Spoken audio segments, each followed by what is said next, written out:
19 জুলাই জামাতে ইসলামী বাংলাদেশের জাতীয় সমাবেশটি জামাত নেতাদের সামনে যেমন অতীতের বেশ কিছু গুরুত্বপূর্ণ বিষয়ের সুরাহা করার সুযোগ তৈরি করে দিয়েছিল, তেমনি দলটি নতুন করে আবারও কিছু বিতর্কের জন্ম দিয়ে ফেলল। দর্শক, সেই সব বিষয় নিয়ে আলোচনা করব আজকের এই ভিডিওতে। ক্ষুদ্র এই চ্যানেলটিকে লাইক, কমেন্ট, শেয়ার এবং সাবস্ক্রাইব করে পাশে থাকবেন প্লিজ। জামাতে ইসলামী বাংলাদেশের জাতীয় সমাবেশ বেশ কিছু আলোচনার জন্ম দিয়ে শেষ হয়ে গেল। স্মরণকালের মধ্যে একমাত্র জামাতেই তাদের নেতাকর্মীদের ঢাকায় আনা নেওয়া করার জন্য সরকারের কাছে থেকে বেশ কয়েকটি ট্রেন ভাড়া নিয়েছিল, যার মধ্যে শুধু পশ্চিমাঞ্চলের রেল বিভাগকেই দলটির পক্ষ থেকে পরিশোধ করতে হয়েছে 32 লক্ষাধিক টাকা। এছাড়া অন্যান্য অঞ্চলের ট্রেন ভাড়া তো আছেই।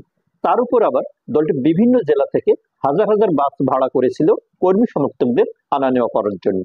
ফলশ্রুতিতে ঢাকা শহর পরিণত হয়েছিল দাড়ি টুপি পাঞ্জাবি পরিহিত মানুষের নগরীতে।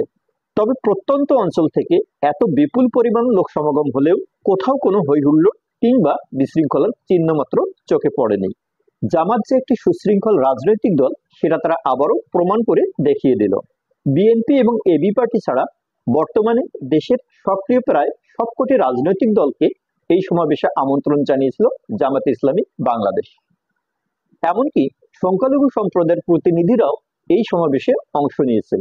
এবি পার্টির কথা ভিন্ন, কারণ এই দলটির সাথে জামাতের সাবেক শিবির নেতা জড়িত, তাই তার প্রতি হয়তো জামাতের খানিকটা গোস্বা থাকতেই পারে। কিন্তু বিএনপিকে আমন্ত্রণ না জানানোটা সব মহলে একটি বিস্ময়কর ব্যাপার হয়ে দাঁড়িয়েছে।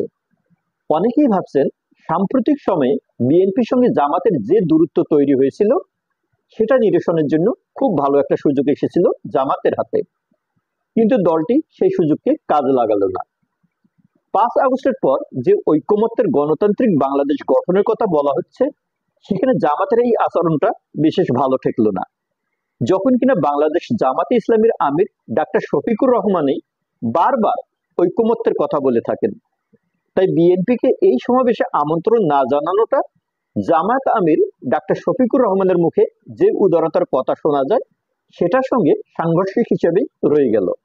অর্থাৎ জামাত নেতারা যতই বলুক জামাত অতীতের সব ভেদাভেদ ভুলে একটি উদার গণতান্ত্রিক দল হিসেবে আগামীর বাংলাদেশ গড়ে তুলবে, কিন্তু জামাতের আজকের আচরণে বলতে গেলে সেটা এখন কেবল কথার কথা হয়েই রয়ে গেল।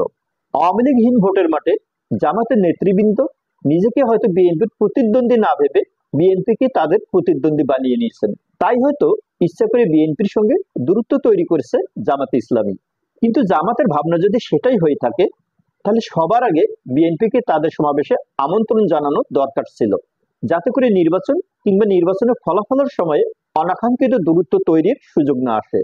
তাছাড়া রাজনৈতিক দলগুলো সত্যি যদি দেশে গণতান্ত্রিক শাসন কায়েম রাখতে চায়, তাহলে অবশ্যই তাদেরকে ভোটের হিসাবের বাইরে এক টেবিলে বসে চা খাওয়ার অভ্যাস তৈরি করতে হবে, এবং সেই সুযোগটা তৈরি হয়েছিল জামাতের 19 জুলাইয়ের এই জাতীয় সমাবেশকে কেন্দ্র করে, যখন কিনা তারা একমাত্র বিএনপি ছাড়া প্রত্যেক রাজনৈতিক দলকে তাদের সমাবেশ মঞ্চে আমন্ত্রণ জানিয়েছিল। আর জামাতের এটা যে একটা চরম ভুল সিদ্ধান্ত ছিল সেটা প্রমাণ করে দিয়েছেন বিএনপির মহাসচিব মির্জা ফখরুল ইসলাম আলমগীর সমাবেশে অসুস্থ হয়ে হাসপাতালে ভর্তি হওয়া জামায়াত আমির ডাক্তার শফিকুর রহমানকে দেখতে যাওয়ার মাধ্যমে। বলতে গেলে মাত্র ঘন্টা কয়েক সময়ের ব্যবধানে জামাতের গালে বিএনপির পক্ষ থেকে এটা ছিল একটা চপেটাঘাত। তবে 19 জুলাই জামাত সবচেয়ে যে বড় ভুলটি করে বসলো সেটা হচ্ছে জামাতের অতীত ভুলের জন্য, বিশেষ করে 1971 সালে বাংলাদেশের মহান মুক্তিযুদ্ধের বিতর্কিত কর্মকাণ্ডের জন্য ক্ষমা না চাওয়া। আজ যখন দ্বিতীয় স্বাধীনতার কথা বলে উচ্ছ্বাস প্রকাশ করা হচ্ছে, দুর্নীতিমুক্ত বাংলাদেশ গড়ে তোলার কথা বলা হচ্ছে, তরুণদের গণতান্ত্রিক বাংলাদেশ গড়ে তোলার কথা বলা হচ্ছে, তখন জামাতের রাজনৈতিক ইতিহাসের এই বিপুল জনগণের উপস্থিতির মধ্যে জামাতের আমির উদার মনস্ক ডাক্তার শফিকুর রহমান যদি অতীত ভুলের জন্য ছোট্ট করে একবার ক্ষমা চাইতেন, তাহলে আজ দেশের তরুণ জনগোষ্ঠী সহ আপামর জনসাধারণের হৃদয়ের মাঝে জায়গা করে নিতে পারত আজকের এই জামাতে ইসলামী। তখন এই সমাবেশে উপস্থিত নেতাকর্মীরা স্বতঃস্ফূর্তভাবে নিজ নিজ এলাকায় গিয়ে প্রশ্নাতীতভাবে ভোট চাইতে পারতেন। আর তখন হয়তো আসন্ন জাতীয় নির্বাচনের ফলাফলটাই একতরফা হয়ে জামাতের পক্ষে যেতে পারত, কারণ বাংলাদেশের মানুষ জামাতকে অবশ্যই ভোট দিতে চায়, কিন্তু মাছের কাঁটা গলায় আটকে থাকার মতো করে বাংলাদেশের সকল জনগণের বিবেকের কাছে কাটা হয়ে আছে মহান মুক্তিযুদ্ধে জামাতের বিতর্কিত ভূমিকার জন্য ক্ষমা না চাওয়ার বিষয়টি, যেটা কিনা আজ অত্যন্ত আনন্দের সাথে মুছে দিতে পারতেন জামাতের আমির ডাক্তার শফিকুর রহমান। দর্শক, আপনাদের কি মনে হয় না জামাত আজ সত্যি সেই সুযোগটা হাতছাড়া করে ফেললো? আপনাদের মতামত জানাবেন কমেন্ট বক্সে। ভালো থাকি, ভালো রাখি সবাইকে। ভালো লাগলে চ্যানেলটি সাবস্ক্রাইব করি। ধন্যবাদ।